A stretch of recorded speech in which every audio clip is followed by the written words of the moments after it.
اللہ تبارک و تعالیٰ نے قرآن مجید کے اندر اہل یہود کی بہت ساری غلطیوں کا اور نافرمانیوں کا ذکر فرمایا۔ اس ذکر کرنے سے مقصود یہ ہے کہ امت مسلمہ اپنے اندر سے ان غلطیوں، سستیوں اور کمزوریوں کو دور کرے۔ کسی بھی قوم کا تذکرہ قرآن مجید نے جب بھی فرمایا ہے عبرت کے لیے فرمایا ہے۔ جو قومیں تباہ کر دی گئیں، صفحہ ہستی سے مٹا دی گئیں، کون سے جرائم تھے، کون سی ان کی خطائیں تھیں، کیا سبب بنا جس کی وجہ سے انہیں اتنے سخت قسم کی سزاؤں کا سامنا کرنا پڑا، اور نتیجتاً ان لوگوں کا نام و نشان اور ان کی بستیاں تک صفحہ دہر سے ختم ہو گئیں۔ ہمیں ان چیزوں کو اپنے اندر سے دور کرنا ہے اور اپنے سے ان چیزوں کو ہمیشہ دور ہی رکھنا ہے۔ ایک بہت بڑا مسئلہ بنی اسرائیل کے اندر یہ تھا کہ وہ حق بات نہیں کہتے تھے۔ ہوتا یہ ہے کہ جب انسان حق بات بیان کرتا ہے تو کچھ لوگ اس کے مخالف ہو جاتے ہیں۔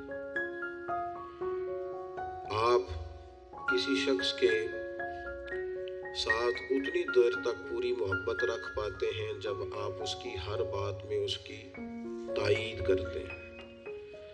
جہاں آپ کسی کو روکتے ہیں، منع کرتے ہیں، اظہار حق کرتے ہیں، وہاں وہ شخص مخالفت شروع کر دیتا ہے۔ کبھی بھی ایسا نہیں ہوتا کہ کسی شخص کو آپ نے کسی کام سے روکا ہو اور بڑی جلدی وہ رک گیا ہو، وہ اسے کڑوی گولی محسوس کرتا ہے۔ دو حکم ہیں شریعت اسلامیہ میں مسلمانوں کے لیے، ایک یہ ہے کہ تأمرون بالمعروف، نیکی کا حکم دو، اور ایک یہ ہے کہ وتنہون عن المنکر، برائی سے منع کرو۔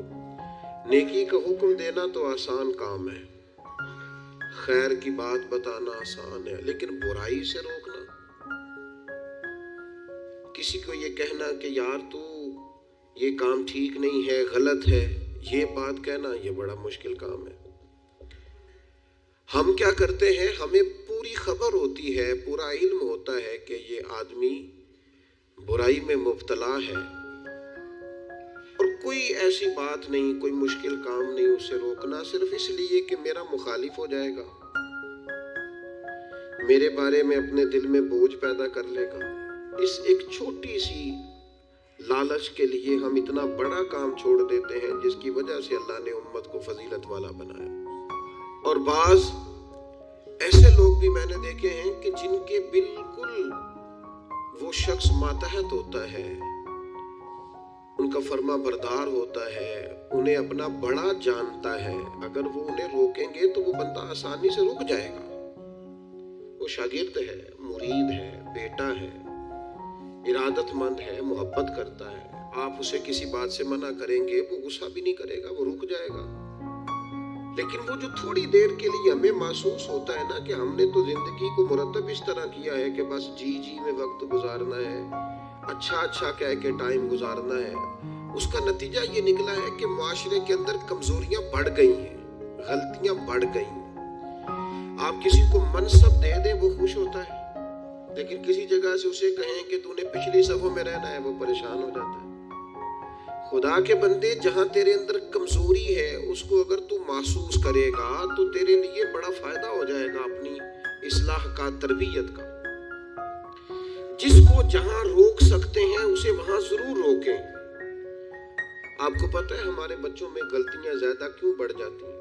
جو وقت تھا نا انہیں منع کرنے کا، اس وقت ہم نے انہیں منع نہیں کیا۔ جو ٹائم تھا انہیں ٹوکنے کا، اس وقت ہم نے انہیں ٹوکا نہیں۔ جو وقت تھا انہیں سمجھانے کا، اس وقت ہم نے انہیں سمجھایا نہیں۔ پھر ایسا وقت آتا ہے کہ وہ غلطیاں پک جاتی ہیں، مزاج کے ساتھ منسلک ہو جاتی ہیں۔ پھر ہم چاہتے ہیں کہ بچوں میں وہ تبدیلی آئے، لیکن اس کے ساتھ بڑا ظلم ہوا، وہ بیچارہ پریشان ہو گیا۔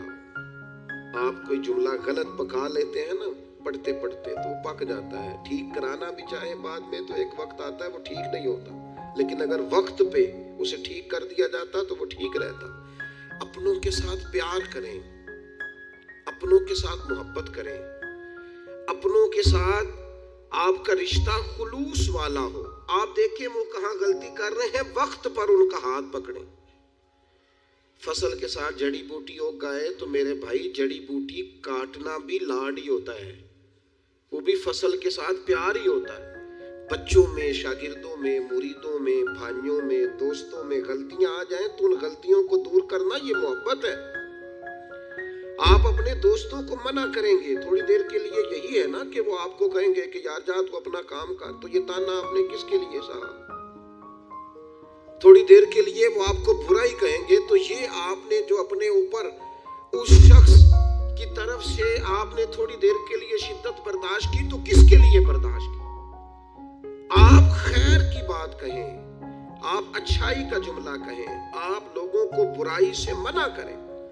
آپ کہیں ان سے کہ یہاں شہید ہو گئے حضرت سعید ابن مسیب جیسے لوگ، لیکن حجاج ظالم تھا تو انہوں نے ظالم کہا۔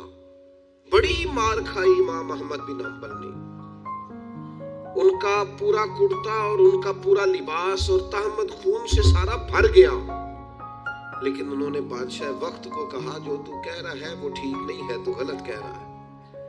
جنازے نکلے علماء اور محدثین کے جیلوں سے، لیکن انہوں نے کہا حق حق ہی ہوتا ہے، خیر خیر ہی ہوتی ہے۔ ہم بات ہی نہیں کرتے، ہم اپنوں کو منع ہی نہیں کرتے، ہم لاڈ میں، پیار میں، محبت میں تباہی کرتے جاتے ہیں اپنوں کی۔ جہاں کسی میں کمزوری دیکھیں، ہاں سمجھائیں پیار کے ساتھ، قائل محبت کے ساتھ کریں، لہجہ مصلحانہ ہو، تنقید برائے تنقید نہ ہو، لیکن حق بات کریں۔ بنی اسرائیل کا جرم کیا ہے؟ ان کا جرم یہ ہے کہ اللہ تعالیٰ انہیں فرماتا ہے وَلَا تَلْبِسُوا الْحَقَّ بِالْبَاطِلِ، حق کو باطل سے نہ ملایا کرو، وَتَقْتُمُوا الْحَقَّ وَأَنْتُمْ تَعْلَمُونَ، اور جانتے بوجھتے ہوئے حق نہ چھپایا کرو۔ نہ باطل کو حق سے ملاؤ، نہ حق کو چھپاؤ، وَأَنْتُمْ تَعْلَمُونَ، تمہیں پتا ہے، تم جانتے ہو۔ میرے نبی پاک صلی اللہ تعالیٰ علیہ وآلہ وسلم نے ارشاد فرمایا جب کسی سے کوئی بات پوچھی گئی اور وہ بات جانتا تھا، اسے علم تھا، وہ گواہی اس کے پاس موجود تھی، وہ شہادت اس کے پاس تھی، اس سے پوچھا گیا لیکن اس بندے نے چھپائی۔ یہ سنن ابو داؤد میں حدیث ہے۔ اللہ کے محبوب فرماتے ہیں قیامت کے دن اس بندے کے منہ میں اللہ آگ کی لگام ڈال دے گا۔ لو اب تیرے منہ میں لگام ڈال دیا اور وہ بھی آگ کی، اب نہ بولنا، چونکہ جب حق بولنے کا ٹائم تھا تب تو نہیں بولا، جب تیری ضرورت تھی، جب تیرے کہنے سے مظلوم بچ سکتے تھے، جب تیرے بات کرنے سے ظالم پکڑے جا سکتے تھے، جب تیرے دو جملے کہنے سے کسی شخص کی زندگی بھر کی جمع پونجی بچ سکتی تھی، تو بولا نہیں، تو آج تو میدان محشر میں آیا ہے۔ تو میرے محبوب کہتے ہیں، حضور فرماتے ہیں رب اس کے منہ میں آگ کی لگام ڈالے گا۔ اقبال کہنے لگے اپنے بھی خفا مجھ سے ہے اور بیگانے بھی ناخوش، کیوں؟ میں کہتا ہوں وہی بات سمجھتا ہوں جسے حق۔ یہ میری مجبوری ہے کہ میں نے ہمیشہ حق کہا ہے، تو اپنے بھی خفا مجھ سے ہیں اور بیگانے بھی ناخوش۔ سب جگہ پہ میں ملامتی ہوں، ہر شخص میرے بارے میں رائے دیتا ہے کہ بڑا سخت گیر آدمی ہے، بڑے مزاج کے اندر شدت پائی جاتی ہے، کیوں؟ کہ کہتا ہوں وہی بات سمجھتا ہوں جسے حق۔ گروپ بنے ہوئے ہیں، گروہ بندیاں ہو گئی، کلمہ حق کہیں۔ یہودیوں نے جرم کیا کیا تھا؟ انہیں پتا تھا کہ نبی پاک اللہ کے رسول ہیں، اور کتنا پتا تھا؟ اللہ قرآن مجید میں ارشاد فرماتے ہیں یعرفونہ کما یعرفون ابناءہم، محبوب یہ آپ کو اس طرح جانتے ہیں جس طرح بندہ اپنے بیٹے کو پہچانتا ہے۔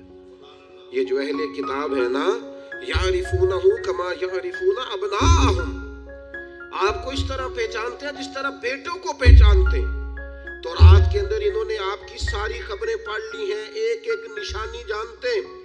حضرت عبداللہ ابن سلام فرماتے ہیں اللہ کا قرآن اتنا سچا ہے، میں نے تورات پڑھی ہوئی ہے، میں مسلمان ہوا ہوں، میں تمہیں قسم اٹھا کے کہتا ہوں کہ جس طرح میں اپنے بیٹے کو پہچانتا ہوں نا، اس سے بڑھ کر مجھے تورات نے بتایا ہے کہ رسول رحمت اللہ کے سچے رسول ہیں۔ لیکن نہیں ماننا تو نہیں ماننا، اڑ جانا ہے تو اڑ جانا ہے۔ گروہ پرست ہو جاتے ہیں لوگ، حق پرست نہیں ہوتے۔ پارٹی کو سپورٹ کرتے ہیں، حق کو سپورٹ نہیں کرتے۔ اپنے گروپ کے حمایتی ہیں، حق کے حمایتی، برادری کے حمایتی ہیں، پر حق کے حمایتی نہیں ہیں۔ اپنی تنظیم کے، جماعت کے، اپنے آپ کے حمایتی ہیں، حق کے حمایتی۔ بندہ مومن گروہ پرست نہیں ہوتا، بندہ مومن حق پرست ہوتا ہے۔ وہ دیکھتا ہے حق کدھر ہے، وہ حق پرست۔ چھوڑ دیں یار، تھوڑی سی زندگی ہے، گروہ پرستی نہ کریں، اپنے آپ کے ساتھ جھوٹ نہ بولیں، اپنے آپ کو دھوکہ نہ دیں، لوگوں کی گڈ بک میں آنے کا شوق چھوڑ دیں، رب کی بارگاہ کے اندر، اپنے ضمیر کی عدالت کے اندر اپنے آپ کو رکھیں۔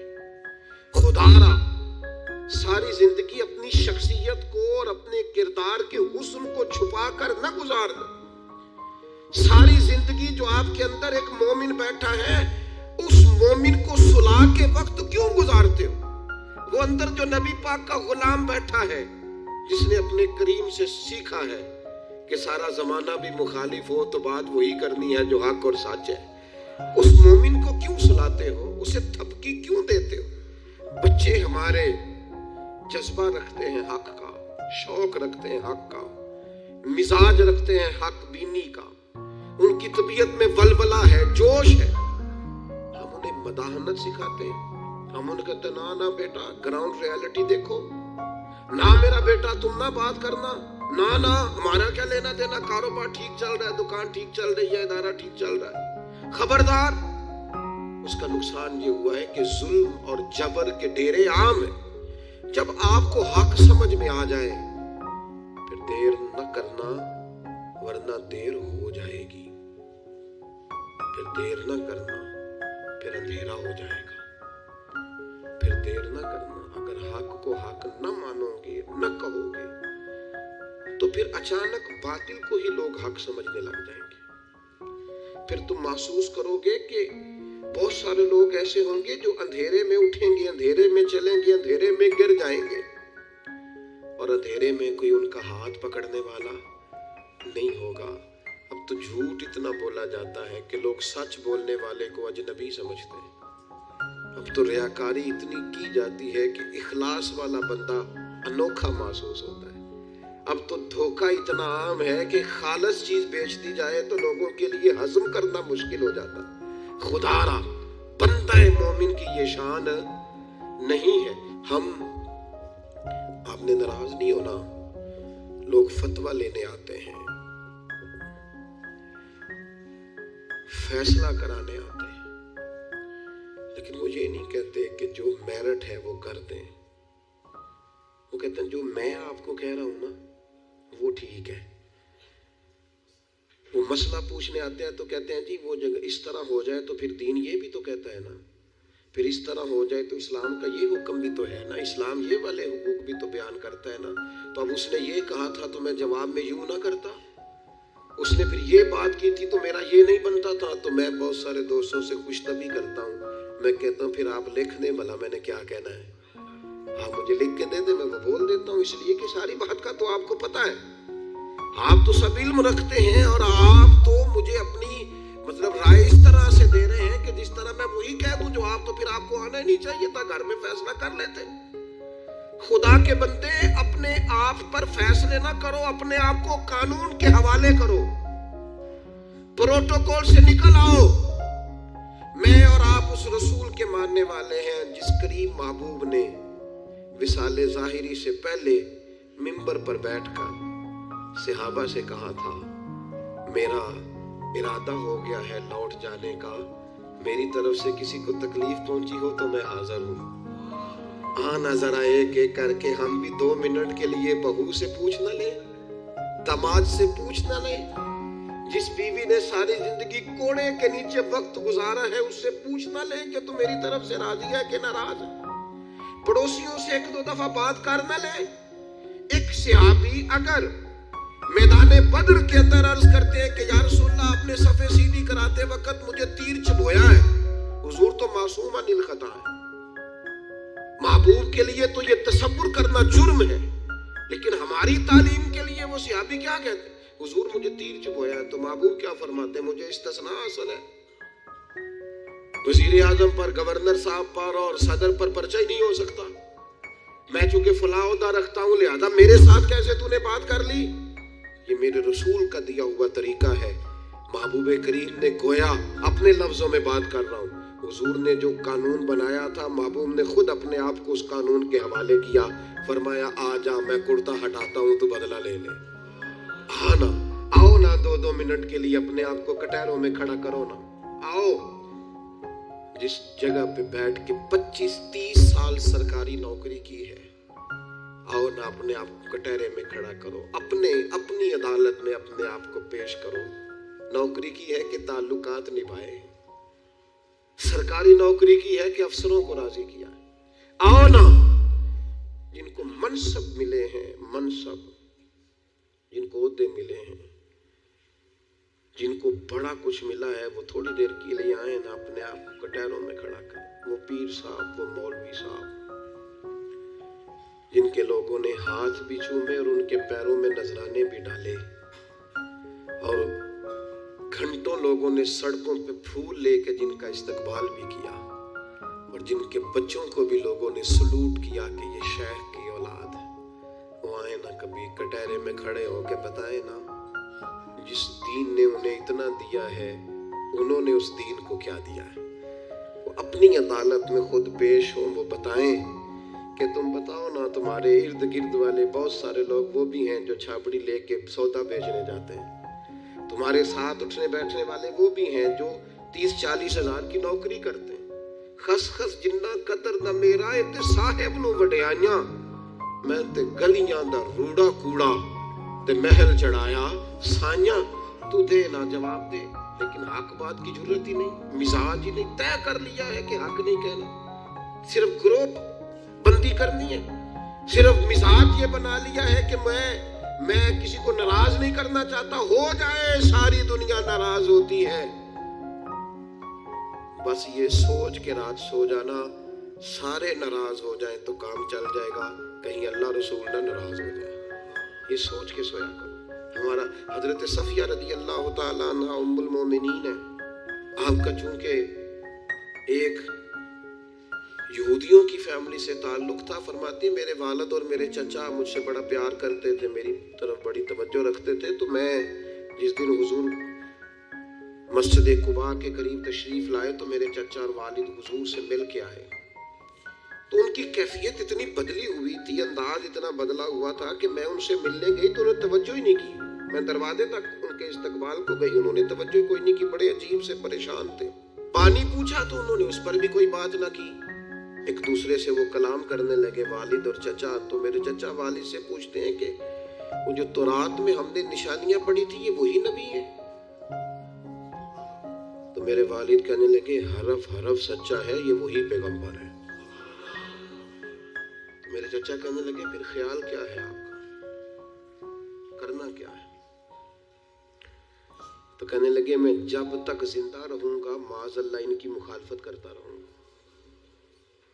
حق پہنچ گیا ہے، اطلاع آ گئی ہے، انشراح صدر ہو گیا ہے، دل گواہی دے رہا ہے سچے رسول. حضرت صفیہ رضی اللہ تعالیٰ عنہ ام المومنین فرماتی ہیں کہنے لگے یہ وہی رسول ہیں، ایک ایک بات سچی ہے، ایک ایک حرف سچا ہے، ایک ایک قول سچا ہے.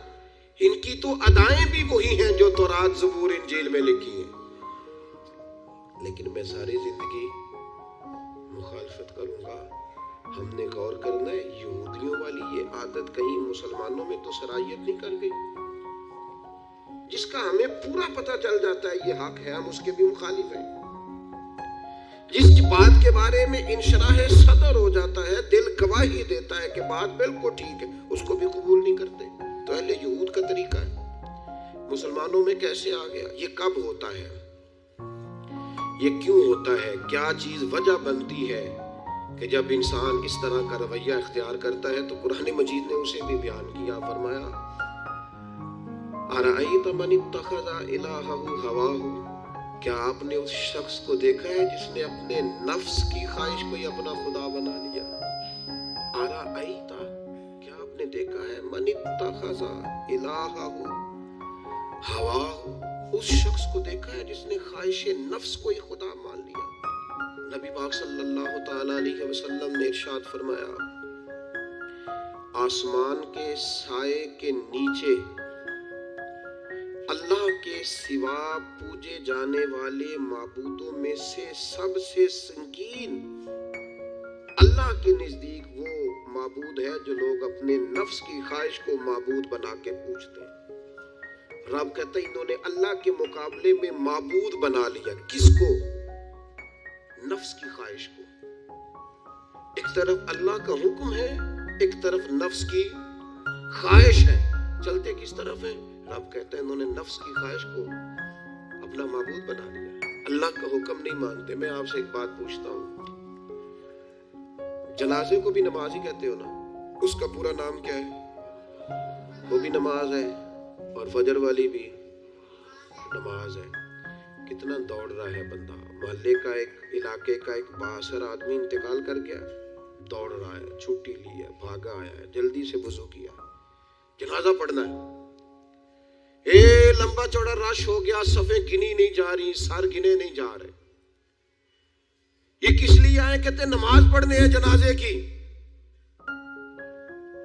اگر تو آئے ہو نماز پڑھنے تو فجر بھی نماز ہی ہے، ظہر بھی نماز ہے، عصر بھی نماز ہے، مغرب عشاء بھی۔ اگر تو نماز پڑھنے آئے ہو تو بتاؤ یہ والی چھٹی تم نے 5 نمازوں میں کیوں نہیں لی؟ اگر تو آئے ہو نماز پڑھنے تو پھر بتلاؤ یہ والا اہتمام فجر میں کیوں نہیں ہوا؟ یہ تم نماز پڑھنے نہیں آئے، یہ ہم اللہ کے حضور حاضری دینے نہیں آئے۔ یہ وہ جو سیاسی رکھ رکھاؤ ہے، یہ جو ذاتی تعلق، یہ نفس کی عبادت ہے، یہ اللہ کی عبادت نہیں ہے، یہ خواہش نفس کی تکمیل ہے۔ یہ رب کی عبادت، یہ تو اپنے خواہش کے پیچھے دوڑے آئے ہو، مجھے بتلاؤ نا۔ وہ ایک شاعر تھے، انہوں نے بات تو بڑی غلط کی، لیکن چلو بعض اوقات نصیحت کے لیے کچھ باتوں کو دہرا دینا چاہیے۔ پاکستان کے ایک معروف شاعر تھے، ان سے کسی نے کہا کہ آپ مسلمان ہیں؟ کہنے لگا آدھا مسلمان ہوں آدھا کافر ہوں۔ اور کس طرح؟ کہنے لگا اسلام کے اندر خنزیر بھی حرام ہے اور شراب بھی حرام ہے، لیکن میں خنزیر نہیں کھاتا، شراب پی لیتا ہوں، معاذ اللہ ثم معاذ۔ کہنے لگا خنزیر سے مجھے نفرت ہے، شراب میں چھپ کے کہیں کونے میں جا کے پیتا ہوں تو آدھا مسلمان ہوا نا۔ کہ اگر تو میں دین کا حکم سمجھ کے نفرت کروں تو پھر جتنی خنزیر سے کروں اتنی شراب سے بھی کروں۔ تو کسی نے اس پر تنقید کرنی چاہیے تو اس نے کہا ٹھہر جا ذرا سن، جس طرح شراب حرام ہے، جس طرح جوا حرام ہے، جس طرح خنزیر حرام ہے، ملاوٹ بھی تو اسی طرح ہی حرام ہے، حرام مال بھی تو اسی طرح ہی حرام ہے۔ یہ کیسی تمہارے نفس کی خواہش ہے کہ خنزیر نہیں کھاتے؟ کہتے ہیں کہ کسی علاقے میں ایک آفیسر تھا تو وہ سب حرام مال اکٹھا کرتا تھا، تو کوئی کسی کی ضرورت ہی نہیں تھی اس سے بات کرنے کی۔ تو ایک بوڑھی اماں تھی، وہ بڑی حق بات کہنے کا مزاج رکھتی تھی، تو ان کی مرغی مر گئی، تو اس کے گلے پہ چھری چلا کے نا تو اس آفیسر کے گھر دے آئی دیسی مرغی۔ تو وہ شام کو شکریہ ادا کرنے آ گیا، کہنے لگا اماں کمال کر دیا، دیسی مرغی تو کسی کو دیتا ہی نہیں۔ کہنے لگے بیٹے نہیں، کمال والی بات نہیں، مر گئی تھی۔ تو وہ ناراض ہو گیا، کہنے لگا مر گئی تھی تو میرے گھر کیوں دے دی؟ کہنے لگی سارا محلہ جانتا ہے تو سارا حرام کھاتا ہے۔ تو میں نے کہا یہ کروڑوں حرام کھا گیا تو کوئی مشکل نہیں، تو ایک مرغی سے کیا تکلیف دے گی؟ تو وہ اللہ نے اس کے دل میں بات ڈالی، اس کو اثر ہوا، وہ رونے لگا، کہنے لگا بات تو ٹھیک کر رہی ہے، کروڑوں روپیہ حرام کا آئے تو وہ چونکہ نفس پسند کر رہا ہے تو وہ ٹھیک ہے، اور ایک مرغی صرف چھری نہیں چل سکی، مر گئی، تو اس سے الٹی آ رہی ہے، کہہ رہی ہے کیا مطلب ہے اس کا؟ وہ ہمارے ایک دوست ہیں، وہ کہتے ہیں ہمارے زمانے میں لوگ اس طرح کے پرہیزگار ہیں کہ ایک شخص کو ایک نیا جوتا مل گیا کہیں گرا ہوا، اس نے اس کا مالک ڈھونڈنا شروع کیا، کسی کا نیا جوتا گر گیا سڑک پہ تو ڈھونڈتا رہا، ایک پیر تھا، ڈھونڈتا رہا، وہ کس کا ہے بھائی کس کا ہے؟ تھوڑی دیر آگے جا کے اسے اس کا دوسرا پیر بھی مل گیا، پھر اس نے مالک ڈھونڈنا چھوڑ دیا۔ پہلے وہ نیک تھا کیونکہ ایک جوتا تھا نا، پہن نہیں سکتا تھا، جیسے ہی اسے اتنی تکلیف کی بات ہے امت مسلمہ،